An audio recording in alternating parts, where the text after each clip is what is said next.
Me llamo Andrés Vargas. La mayoría, los que aún viven para recordarme, me conocían como el Capitán. Tengo 52 años, y los últimos 12 los pasé al servicio del Cártel del Golfo.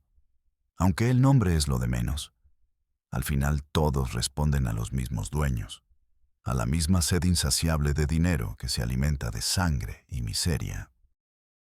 Les hablo desde el lugar más silencioso y oscuro del planeta. Una celda de aislamiento en la prisión federal de máxima seguridad ADX Florence, en Colorado. El hoyo negro del sistema penitenciario gringo. El lugar donde envían a los hombres que el gobierno quiere olvidar que existen. Aquí me enterraron en vida, con 2 cadenas perpetuas consecutivas por conspiración para el narcotráfico a gran escala, y una lista de cargos que ni mi propio abogado se molestó en memorizar. Aquí es donde mi historia debía terminar, en un silencio de concreto y acero, borrado del mundo. Pero el silencio es un lujo que ya no me puedo permitir. Después de años, el silencio aquí dentro deja de ser paz y se convierte en un veneno que te carcome el cerebro. Te obliga a revivir cada error, cada traición, cada rostro que dejaste atrás, en un bucle infinito. Y después de años de escuchar solo el eco de mis propios fantasmas, he decidido romperlo. Todo lo que la gente cree saber sobre el negocio, todo lo que ven en las noticias sobre los sicarios con sus trocas blindadas, los cuerpos colgados de los puentes, los tiroteos en la frontera, los cargamentos decomisados en la carretera a Laredo. Es una puta distracción. Es el circo, el espectáculo de fuegos artificiales diseñado para mantenerlos ocupados, para que miren hacia el norte, hacia la frontera con los gringos, mientras la verdadera fortuna, el verdadero río de oro, fluye en la dirección opuesta. Creen que el gran negocio es meterle perico a los gringos. Esa es la feria chica, el menudeo, la morralla. Es el ruido necesario para tapar el verdadero motor de esta máquina infernal. El juego de verdad, las ligas mayores, no se juegan en el desierto de Sonora ni en las calles de Tijuana. Se juegan en la inmensidad solitaria del océano Atlántico. La verdadera mina de oro no está en Chicago o Los Ángeles. Está del otro lado del charco, en los puertos de España, en los clubes de Londres, en las fiestas de la mafia rusa en Moscú. Y yo era el vato que cruzaba ese charco. No en avionetas Cessna que se arriesgan a ser derribadas, no en contenedores que la suerte y un soborno decidían si pasaban o no. Yo lo cruzaba por debajo del agua, en la oscuridad total, a bordo de una bestia de fibra de vidrio y acero que no aparecía en ningún radar, un espectro tecnológico nacido en el corazón de la selva. Yo, Andrés Vargas, un expescador de Alvarado, Veracruz, el hombre que una vez solo soñó con tener una panga con motor nuevo. Transporté 10 toneladas de cocaína en un solo viaje, desde lo más profundo de Colombia hasta las costas de Galicia, en España. Y hoy, por primera vez, desde esta tumba de concreto, voy a contar cómo fue. No porque busque perdón. Para gente como yo no hay de eso. No hay confesionario que aguante el peso de mis pecados. Lo hago porque los monstruos que ustedes creen que dirigen este infierno, los que salen en la tele con apodos rimbombantes como el Z40 o el Señor de los Cielos, son solo los capataces de la finca, los perros de ataque que sueltan para que muerdan y asusten. Los verdaderos dueños usan traje Brioni. Se sientan en consejos de administración en rascacielos de Ciudad de México o Miami. Tienen pasaportes europeos y deciden el rumbo de países enteros con una llamada telefónica encriptada. Y yo, por un breve y maldito tiempo, fui su capitán estrella, el hombre que les hizo ganar una fortuna que ni ellos mismos podrían contar. Probablemente se preguntan cómo un hombre de mar, un tipo que conocía cada corriente del Golfo de México desde que era un chamaco, que podía leer una tormenta en el color del cielo y en el comportamiento de las gaviotas, termina hundido a 20 metros de profundidad en un ataúd tecnológico al servicio de la maña. La respuesta, como casi siempre, no es una historia de ambición y poder, sino una mucho más simple y trágica. Una historia de desesperación y amor. Mi vida era el mar. El olor a salitre era mi perfume. El motor de mi lancha era mi música. Tenía mi propio barco, el Halcón, una embarcación vieja, parchada 1000 veces, pero era mía. La había heredado de mi padre y él del suyo. Salía a pescar antes del amanecer, cuando el agua aún estaba negra y fría, y volvía con la puesta de sol, con lo justo para mantener a mi esposa, Elena, y a mi hija, Sofía. Sofía. Ella era mi sol, mi faro en cualquier tormenta, la luz de mis ojos. Y ese sol empezó a apagarse. Primero fue el cansancio, los moretones que aparecían en sus piernas sin motivo. Luego, la fiebre que no cedía con nada. Recuerdo las noches en vela, con Elena poniéndole paños fríos en la frente, su cuerpecito ardiendo. Leucemia linfoblástica aguda, dijeron los doctores del hospital público después de semanas de pruebas y angustia. Las palabras sonaban como un idioma extranjero, una sentencia de muerte. Agresiva, dijeron. El tratamiento era una fortuna que yo no haría ni en 10 vidas de pescar camarón. Empezó el calvario. Las salas de espera que olían a desinfectante y a miedo. Las caras de los otros padres, demacradas por el mismo dolor. Vendí el Halcón. El día que se lo llevaron, sentí como si me arrancaran un brazo, como si estuviera traicionando a mi padre y a mi abuelo. Luego, vendimos la pequeña casa que habíamos construido con tanto esfuerzo, ladrillo a ladrillo.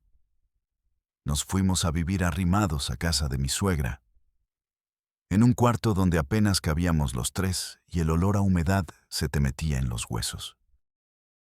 Cada centavo, cada peso que conseguía haciendo trabajos de mecánica en el muelle, era para las quimioterapias, para los medicamentos que había que traer de Estados Unidos porque en México no los había.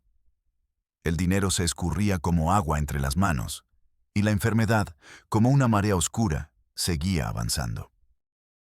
Yo, que siempre fui un hombre orgulloso, que nunca le había pedido nada a nadie, me vi pidiendo prestado a amigos, a parientes, humillándome por unas cuantas monedas para la siguiente inyección.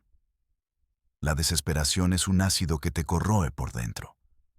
Te quita la dignidad, te deja hueco, te hace mirar el mundo de otra manera, te hace considerar opciones que antes te habrían parecido impensables. Fue en uno de esos días grises, en el muelle, mientras le cambiaba el aceite al motor de un yate de lujo que olía a dinero y arrogancia, cuando se me acercó un hombre. No era del muelle, se notaba. Bien vestido, camisa de lino, un Rolex que brillaba bajo el sol, pero con esa mirada fría, de depredador, que no se aprende en las escuelas de negocios. Andrés Vargas, ¿verdad? Dijo. Su voz era suave, pero tenía un filo. He oído hablar de ti. Dicen que no hay motor en toda la costa que se te resista, que conoces estas aguas como la palma de tu mano. Me ofreció un trabajo. Necesitamos a alguien que mantenga nuestras lanchas a punto. Son rápidas, muy rápidas, y no pueden fallar. El pago es en dólares, por semana, y es más de lo que ganas en un año. No soy pendejo. Sabía perfectamente qué tipo de lanchas rápidas eran. Las veía salir de noche, como flechas negras sobre el agua, sin luces, cargadas hasta el tope. sus motores rugiendo como bestias en la oscuridad. Eran las lanchas de la Maña. Sabía que era el diablo tocando a mi puerta, ofreciéndome un pacto con letra pequeña escrita en sangre. Pero saqué la foto de Sofía que siempre llevaba en la cartera. Su carita estaba pálida. Había perdido su cabello por la quimio. Pero su sonrisa todavía sonreía para mí en esa foto. Una sonrisa pura que contrastaba con la mugre de mis manos. Y en ese instante, en esa fracción de segundo, le vendí mi alma al diablo sin dudarlo. Acepto, le dije, y mi voz sonó extraña, como si fuera de otro hombre. Mi primer día no fue en un taller limpio y ordenado. Me llevaron en una picape con vidrios polarizados a un estero escondido entre los manglares, un laberinto de agua y raíces donde la ley nunca se atrevía a entrar. Allí, en un muelle improvisado, estaban las Go Fast, bestias de fibra de carbono con 3, a veces 4, motores Mercury Verado de 400 caballos cada uno. Eran misiles acuáticos. Mi trabajo era simple en teoría, pero de vida o muerte en la práctica. Hacer que volaran sobre el agua sin contratiempos y que nunca, jamás, se detuvieran en medio de una operación. Porque en este negocio, un motor que falla no es una grúa, es una tumba en el fondo del mar o una celda por 30 años. Mi bautizo de fuego, mi verdadera entrada al infierno, llegó 3 meses después. Y no fue como mecánico, sino como piloto. Una de las lanchas, la más nueva, la Sombra, iba a hacer un transbordo de varios cientos de kilos a unas 100 millas náuticas de la costa, en aguas internacionales, con un carguero que venía de Colombia. El piloto asignado, un colombiano joven y arrogante que se jactaba de su habilidad y despreciaba a los mexicanos, se rajó a última hora. Unos dicen que le dio una fiebre repentina, otros que simplemente se acobardó al ver el reporte del clima. El jefe de la plaza, un tipo al que apodaban el Martillo, un hombre bajo y corpulento con manos como mazos y una cicatriz que le cruzaba la cara, me miró fijamente. Sus ojos pequeños y negros parecían perforarme. Tú conoces estas aguas mejor que tu propia casa, capitán. Te he visto trabajar, sientes los motores, hablas con ellos. Hoy te toca a ti. No me lo estaba pidiendo. Era una orden. El miedo era una bola de hielo en el estómago, pero la imagen de las facturas del hospital, apiladas en la mesa de la cocina, era más fuerte. Era una noche sin luna, de esas en las que el mar y el cielo se funden en una sola mancha negra. Y solo te guías por los instrumentos y la intuición que te dan los años en el agua. Salimos del estero en silencio. 2 hombres más iban conmigo. 2 sicarios con la mirada vacía y los rostros impasibles. Armados con cuernos de chivo, callados, tensos como cuerdas de guitarra. Yo solo sentía el timón vibrando en mis manos y el rugido ensordecedor de 1200 caballos de fuerza a mi espalda. La lancha se deslizaba sobre las olas. Era como volar a ras del agua, una sensación de poder y terror al mismo tiempo. El transbordo fue rápido, tenso, casi sin palabras.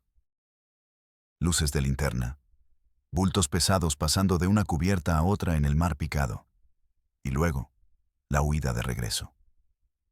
Todo iba bien hasta que, a mitad de camino, ya con la lancha vacía, una luz brillante apareció en el horizonte.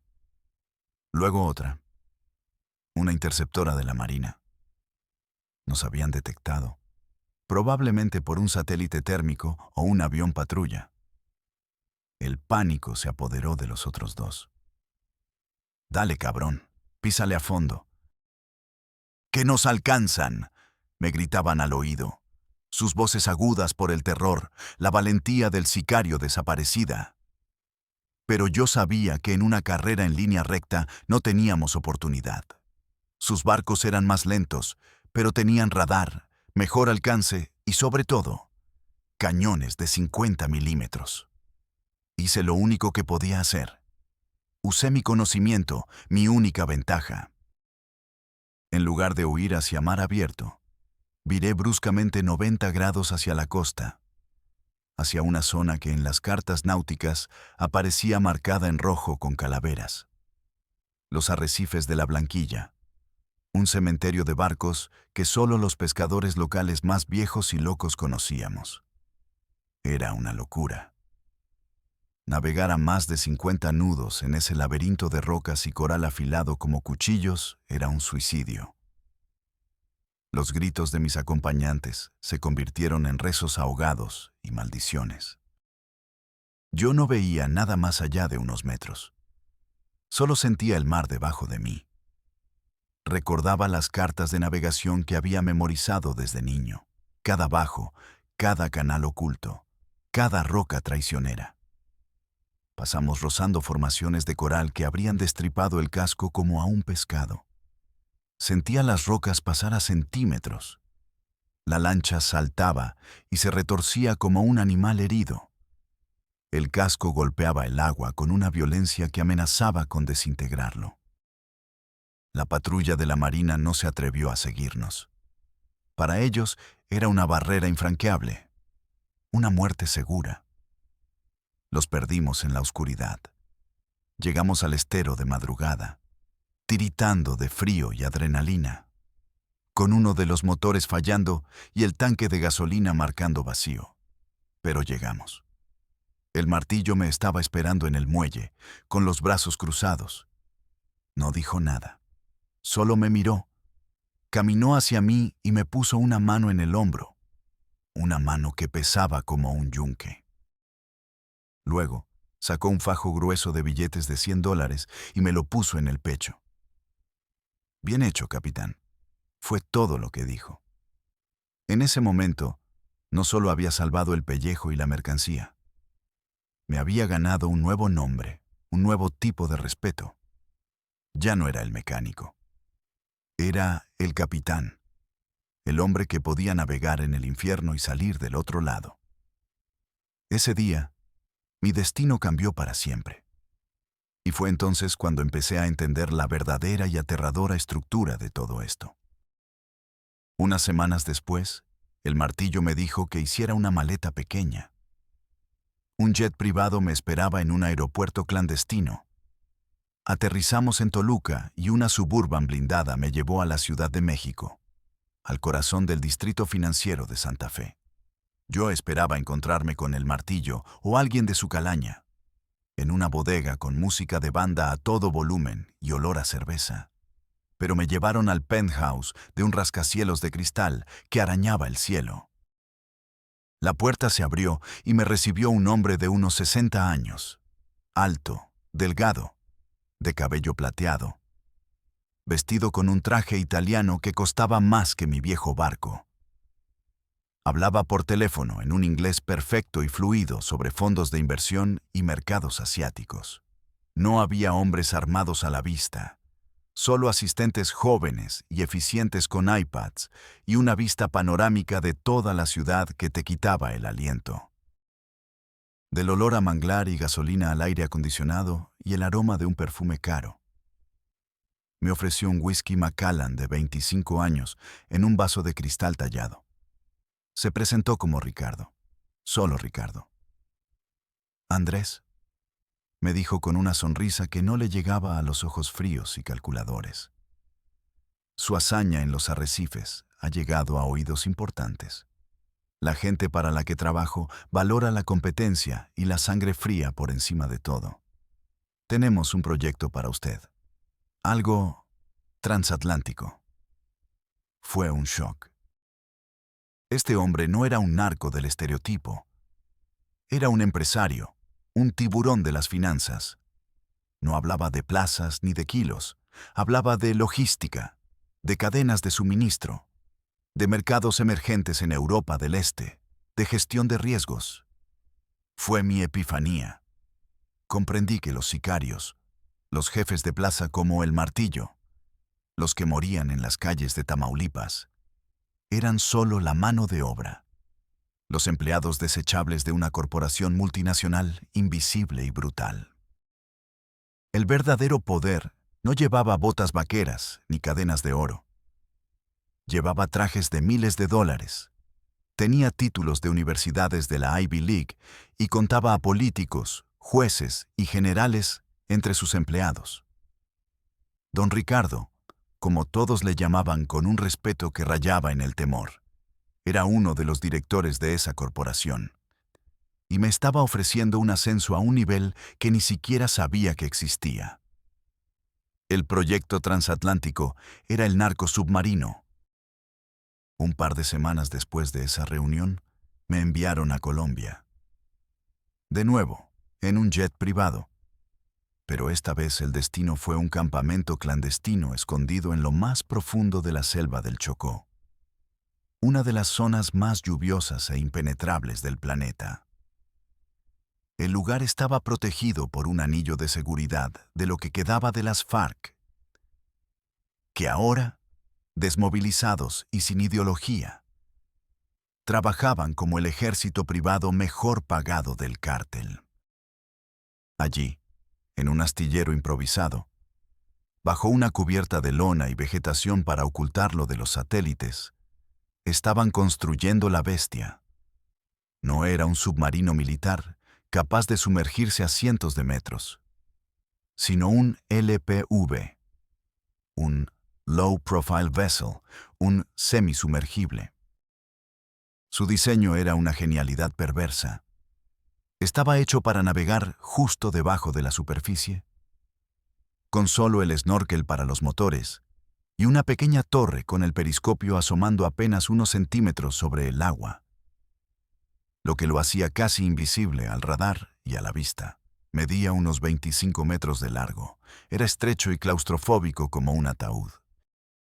Mi trabajo, junto a un par de ingenieros colombianos y un ruso exmilitar callado y sombrío que diseñó el casco, era supervisar la fase final: la instalación y calibración de los 2 motores diésel de alto rendimiento, los sistemas de navegación satelital, los tanques de lastre que le permitirían sumergirse y emerger. Era una obra maestra de la ingeniería criminal, ensamblada en el corazón del infierno verde. Durante 6 meses viví en ese campamento. El calor y la humedad eran constantes, te aplastaban. La ropa nunca se secaba del todo. Vivía entre mosquitos del tamaño de un dedo, serpientes venenosas y guerrilleros paranoicos que te miraban como si fueras a traicionarlos en cualquier momento. El ambiente era de una tensión insoportable. Vi cosas que te hielan la sangre. Vi cómo ejecutaban a un trabajador local, un simple soldador, solo por la sospecha de que había hablado de más en una borrachera en el pueblo más cercano. Le metieron un tiro en la nuca y lo tiraron al río para que se lo comieran los caimanes, como si fuera basura. Aprendí la lección más importante de este negocio. La lealtad se compra con dinero, pero se garantiza con un miedo absoluto. Allí, en medio de la nada, mi reputación me precedía. Yo era el capitán, el hombre de confianza de don Ricardo. Eso me daba una autoridad que los ingenieros y hasta los comandantes guerrilleros respetaban. Un día, a pocas semanas de terminar, el motor principal tuvo una fuga de combustible catastrófica en el sistema de inyección. Era una pieza compleja, alemana. Los ingenieros colombianos, con sus títulos y sus laptops, querían desmontarlo todo, lo que nos habría retrasado semanas y habría puesto en riesgo toda la operación. Yo, con mis viejos conocimientos de mecánico de barco pesquero, acostumbrado a arreglarlo todo con alambre y cinta, vi algo que ellos no veían. Encontré una forma de improvisar un sello con polímeros y empaques que teníamos a mano, usando una técnica que mi padre me había enseñado para motores viejos. Trabajé 36 horas seguidas dentro de ese compartimento apestoso a diésel. sin comer ni dormir, pero lo arreglé. Lo dejé más fuerte que el original. La noticia de mi hazaña técnica llegó a oídos de don Ricardo a través de un teléfono satelital. Mi estatus subió de nivel. Ya no era solo el piloto designado. Me convertí en el jefe de la operación, el único responsable del éxito o fracaso de la misión más ambiciosa del cártel. Finalmente, llegó el día. La bestia, pintada de un azul oscuro para confundirse con el agua, fue botada con un sistema de rieles al río, y de ahí, navegando sigilosamente, al Océano Pacífico. La primera etapa era un viaje de prueba, bajar por la costa hasta un punto de encuentro donde se cargaría la mercancía. Esa fue mi primera prueba como capitán de ese monstruo flotante. Todo salió a la perfección. Y entonces llegó la orden encriptada para la misión principal. El objetivo: las Rías Baixas en Galicia, España. La carga: 10 toneladas. 10.000 kilos de cocaína de la más alta pureza. Una fortuna que podía desestabilizar la economía de un país pequeño. El momento de la carga fue una operación militar en la oscuridad. En una ensenada remota, en una noche sin luna, decenas de lanchas pequeñas aparecieron de la nada, como insectos acuáticos salidos de los manglares. Formaron una cadena humana y empezaron a pasar los ladrillos, paquetes de 1 kilo envueltos en plástico negro y cinta canela. 10.000 de ellos. Los estibamos en cada rincón del submarino, en compartimentos especialmente diseñados. El aire dentro del casco se hizo pesado, denso, impregnado de ese olor químico dulzón y penetrante de la cocaína. Un olor que se te pegaba a la ropa, a la piel, a los pulmones. Mi tripulación era mínima, para ahorrar espacio y oxígeno. Un navegante colombiano, el Brujo, un tipo flaco, de piel curtida y ojos hundidos, que conocía las corrientes oceánicas como si las llevara dibujadas en la sangre. Y un joven mecánico de mi total confianza, Chico, un muchacho de Alvarado al que yo mismo había entrenado y que veía en mí a una figura paterna. Éramos 3 hombres en un ataúd flotante, a punto de cruzar el océano sobre un tesoro maldito. La escotilla se cerró sobre nosotros con un golpe metálico y final, como la tapa de un sarcófago. Y la oscuridad nos tragó. El viaje es un borrón de tensión ininterrumpida, un bucle de 28 días grabado a fuego en mi memoria. 28 días sin ver la luz del sol ni respirar aire fresco. Nuestro único mundo exterior era la pantalla verdosa del sonar, la aguja del GPS y las imágenes granuladas del periscopio que solo subíamos de noche, por no más de 5 minutos, para confirmar nuestra posición y asegurarnos de que el horizonte estuviera limpio. El ruido del motor diésel era constante, un martilleo grave y profundo que se te metía en los huesos. Vibraba en tus dientes y no te dejaba ni pensar. El espacio era tan reducido que no podíamos estar los 3 de pie al mismo tiempo. Nos movíamos por turnos, como en una coreografía torpe. Comíamos atún enlatado, galletas saladas y bebíamos agua embotellada. El baño era un retrete químico en un rincón que a los pocos días se convirtió en una fuente de pestilencia insoportable. El olor a sudor, diésel, mierda y miedo se hizo nuestro único ambiente. La paranoia era el cuarto tripulante, el más peligroso. Cada sonido anómalo que captaba el hidrófono nos hacía saltar. ¿Era un cardumen de peces, el canto de una ballena o el sonar de un destructor de la Navy? El Brujo nos guió por una ruta poco transitada, una ruta fría, lejos de los carriles comerciales y las zonas de patrullaje. Pero el riesgo siempre estaba ahí, latente, como un monstruo bajo nosotros. Al octavo día, tuvimos el primer susto real. El hidrófono captó el sonido rítmico e inconfundible de hélices. Un barco grande, militar. «Abajo», ordené. Nos sumergimos todo lo que pudimos, a unos 20 metros. Apagamos el ruidoso motor diésel y activamos el motor eléctrico de emergencia. El silencio fue casi total, roto solo por nuestro propio pulso en los oídos. El motor eléctrico era casi inaudible, pero tenía muy poca autonomía y apenas nos daba gobierno. Fueron las 4 horas más largas de mi vida. En silencio absoluto, en la oscuridad casi total, escuchando el ping, ping, ping, de un sonar activo que pasaba justo por encima de nosotros. El sonido te taladraba el cráneo. Podía sentir el corazón golpeándome contra las costillas, seguro de que lo podían oír desde la superficie. Vi a Chico rezando en silencio, sus labios moviéndose sin sonido. El brujo estaba inmóvil, con los ojos cerrados, como si intentara hacerse invisible. Pero pasaron de largo. El ping se fue haciendo más y más débil hasta desaparecer. No nos detectaron. La peor prueba, sin embargo, llegó a mitad de camino, en medio de la nada atlántica. Una tormenta. En la superficie debía ser un infierno de olas de 10 metros, pero a 15 metros de profundidad. La sentíamos como si un gigante estuviera sacudiendo nuestra lata de sardinas. Las olas nos zarandeaban con una violencia brutal, de un lado a otro.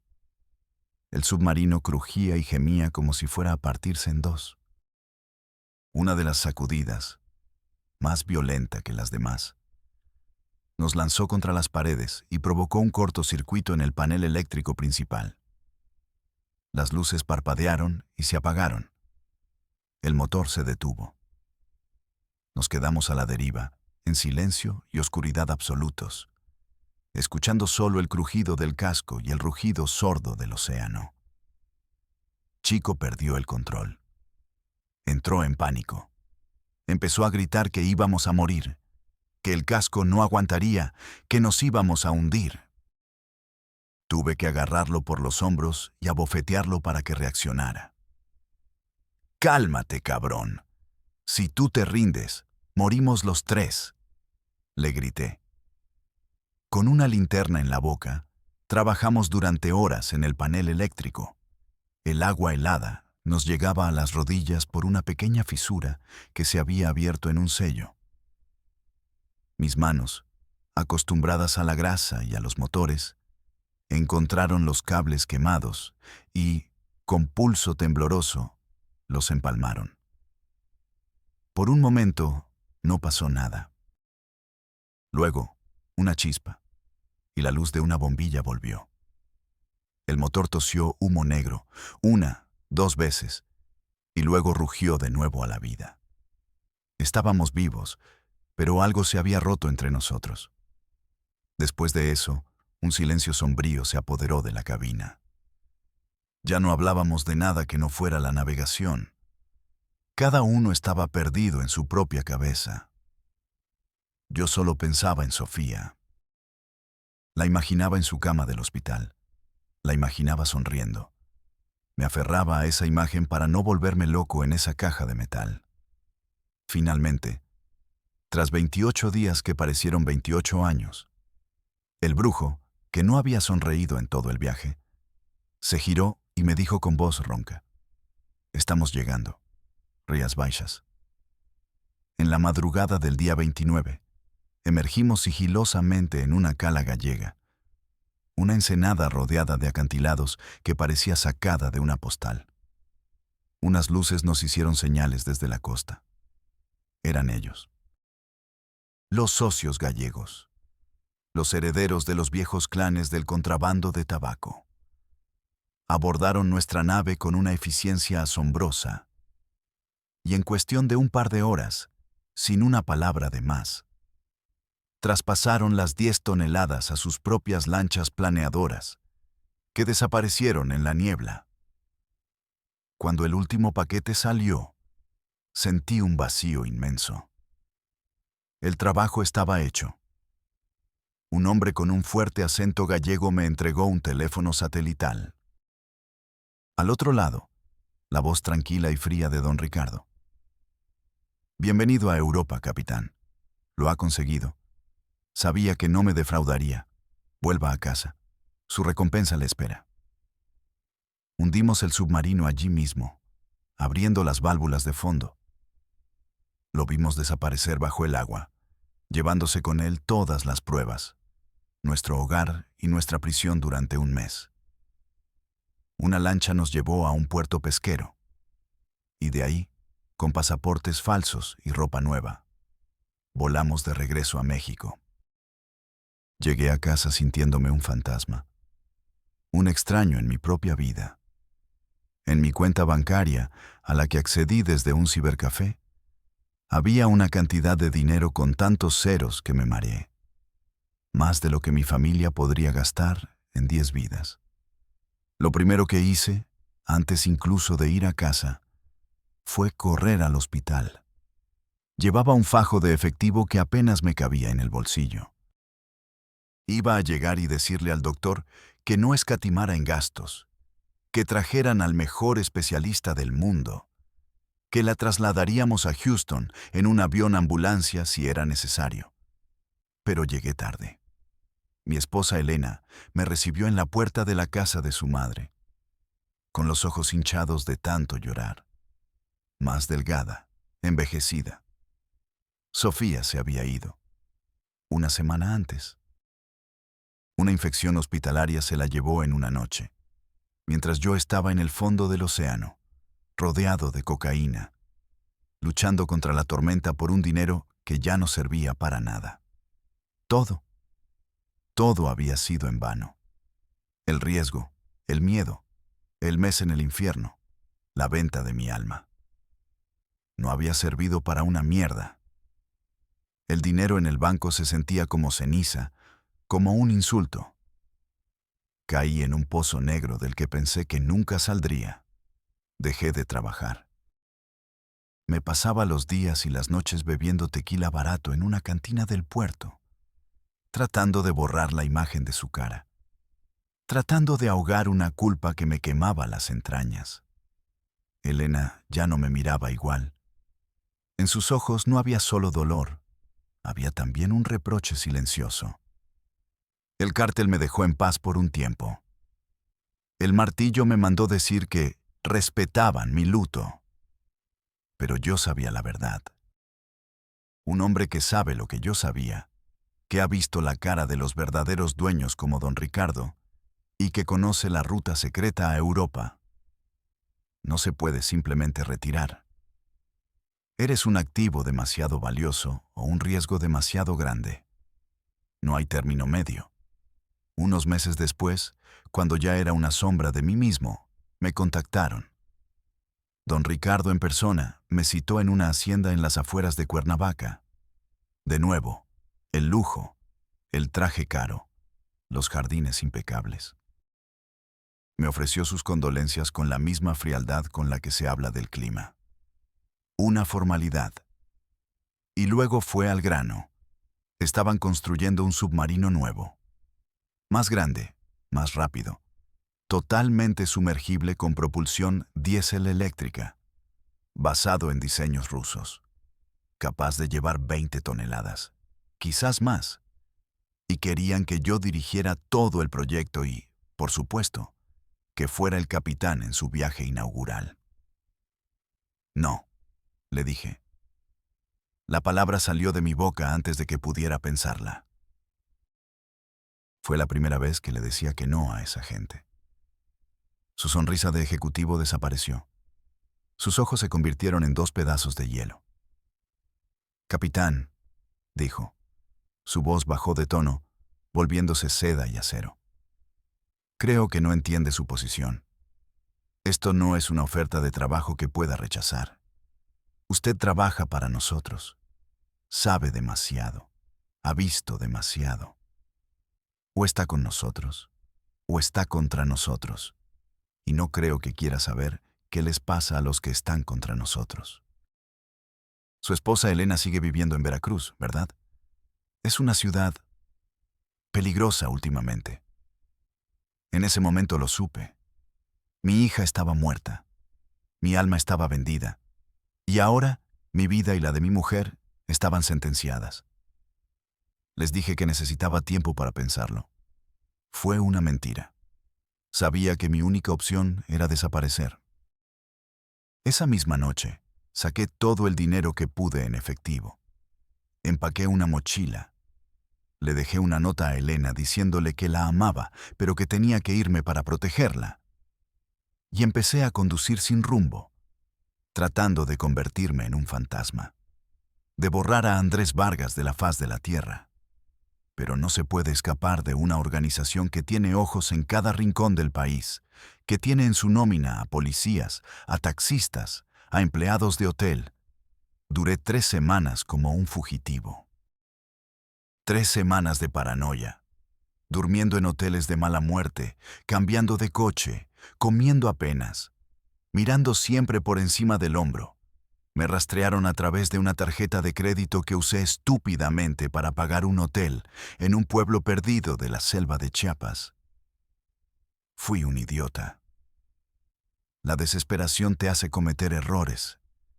No enviaron un comando de sicarios en camionetas negras para acribillarme. Fue más sutil, más terrorífico. Estaba en mi habitación de hotel, mirando el techo, cuando tocaron la puerta. Eran 2 hombres, bien vestidos, corte de pelo militar. Parecían policías federales de una unidad de élite. Me dijeron con voz autoritaria que había una orden de arresto en mi contra por delincuencia organizada. Cuando intenté resistirme, uno de ellos, sin alterarse, sacó su celular y me mostró una foto. Era mi esposa Elena, sentada en el sofá de la sala de nuestra casa. Estaba viva, pero su rostro era una máscara de terror. Y a su lado, con un brazo sobre sus hombros, sonriendo a la cámara, estaba uno de los hombres de confianza de El Martillo. El mensaje era cristalino. O vienes con nosotros por las buenas, o tu mujer paga las consecuencias. Me entregué. Me esposaron y me metieron en un coche sin insignias. No me llevaron a una cárcel mexicana. Me llevaron a una pista de aterrizaje clandestina en medio de la nada y me subieron a una avioneta. Cuando aterrizamos, horas después, estábamos en un aeródromo en Texas. Unos agentes de la DEA, altos, rubios, con sus chalecos y sus gafas de sol, que no hablaban una palabra de español, me estaban esperando. Me sacaron de la avioneta, me pusieron unas esposas nuevas y me leyeron mis derechos en un inglés que apenas entendí. Fue la trampa perfecta. El cártel no me mató. Me entregaron. Me convirtieron en el trofeo que la DEA necesitaba para justificar su presupuesto anual, la gran captura del año. ¿Negociaron mi cabeza a cambio de algo? Quizás una ruta despejada para el siguiente submarino. Quizás inmunidad para alguien importante. En el juicio, mi abogado, uno de los mejores de Estados Unidos, pagado generosamente por ellos, me aconsejó declararme culpable a cambio de evitar la pena de muerte. En los documentos de la fiscalía, me pintaron como un capo, un líder, la mente maestra detrás de una red transatlántica. Mintieron. Yo solo era un empleado, un chofer de lujo con conocimientos de mecánica. Pero era el chivo expiatorio perfecto. Sabía demasiado para dejarme libre. Y era lo suficientemente importante como para ser una victoria mediática para los gringos. Don Ricardo y la verdadera cúpula corporativa del cártel ni siquiera fueron mencionados. Sus nombres no aparecieron en ningún documento. Ellos siguen en sus penthouses, en sus yates, cerrando tratos y contando su dinero. El dinero manchado con la sangre de gente como yo, y con el veneno que destruye a millones. Y así vuelvo al principio, a esta caja de concreto de 2 por 3 metros en medio del desierto de Colorado. Aquí el silencio es absoluto, una presión constante en los oídos. No hay gritos, no hay peleas, no hay sol. Solo el zumbido de las luces fluorescentes que nunca se apagan y el sonido de tu propia respiración. Tengo 23 horas al día para pensar. Y pienso en el mar, en el olor a salitre al amanecer, en el peso de una red llena de peces. Pienso en la sonrisa de Sofía antes de que la enfermedad se la llevara. Pienso en el momento exacto, en ese muelle, cuando le dije, acepto al diablo. ¿Por qué hablo ahora? No espero que me reduzcan la condena. No espero redención. De aquí no se sale sino en una caja de pino. Hablo porque es lo único que me queda. Es mi última travesía, mi último acto de desafío. La verdad es todo el tesoro que me queda por entregar. Lo hago para que el mundo, o quien sea que escuche esto, sepa que la famosa guerra contra las drogas es una farsa.